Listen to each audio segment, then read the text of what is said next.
नमस्कार তোমরা দেখছো তোমাদের ইউটিউব চ্যানেল একটা স্টাডি আমি দিব্যেন্দু। আজকের এই ভিডিওতে এসএসসি জিডি 2024 প্রথম দিন অর্থাৎ 23/9/2024 এর যে ফিজিক্যাল ডেট সেই ফিজিক্যালের আপডেট দেবো।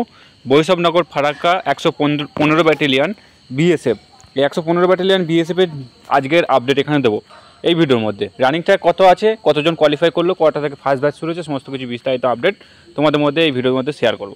ভিডিওটা যদি ভালো লাগে ভিডিওটা অবশ্যই লাইক করবে, আর এরকম হেল্পফুল ভিডিও পেতে সব কিছু আপডেট পেতে তোমরা আমাদের চ্যানেলটিকে সাবস্ক্রাইব করে পাশে থাকা বেল আইকনটি প্রেস করে যুক্ত থাকতে পারো পরবর্তী আপডেট পাওয়ার জন্য। প্রত্যেকটা সেন্টারের মতো এই সেন্টারেও 100 জন ক্যান্ডিডেটকে ডাকা হয়েছে। আমাদের 4:30 থেকে লাইন টানা শুরু হয়ে গেছে এখানে।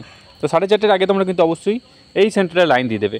তো 100 জনের মধ্যে এই সেন্টারে টোটাল অ্যাপ্রক্সিমেট 60 জন মতো ক্যান্ডিডেট এখানে প্রেজেন্ট ছিল, অর্থাৎ প্রেজেন্ট ক্যান্ডিডেট 60 জন মতো। তার মধ্যে বেশিরভাগদের পিএসটিতে বাদ পড়ে গেছে, অর্থাৎ হাই থেকে বেশিরভাগ জনাই কিন্তু বাদ পড়ে গেছে।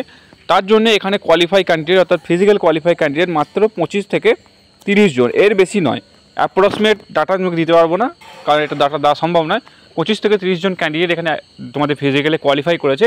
এখানে তোমাদের যে ফার্স্ট ব্যাচ শুরু হয়েছে দুপুর 11টার সময়, তোমাদের এখানে কিন্তু এই ফার্স্ট ব্যাচ শুরু হয়েছে। তো আশা করি পরবর্তীকালে ব্যাচগুলো তোমাদের ধীরে ধীরে, অর্থাৎ প্রথম দিন যেহেতু লেট হয়, পরবর্তীকালে আরও সময় হওয়ার চান্স কিন্তু এখানে থাকছে। প্রথম দিন 11টা হয়েছে মানে পরবর্তীকালে 11টা হবে এটা কোনো মানে নয়, তার আগেও কিন্তু রানিং হয়ে যেতে পারে। তো এখানে বলে দিই তোমাদের যে রানিং তোমাদের 1050 মিটারের রানিং ট্র্যাক কিন্তু রয়েছে, 1050 এই রানিং ট্র্যাক তোমাদের কিন্তু রয়েছে এই বৈষ্ণবনগর ফারাক্কার। তো আজকে খুবই গরম ছিল এবং যেহেতু রানিং দুপুরের দিকটাই হয়েছে সেই কারণে বহু ক্যান্ডিডেট কিন্তু রানিংও ফেল করে গেছে এবং পিএসটিতেও কিন্তু বাদ পড়ে গেছে।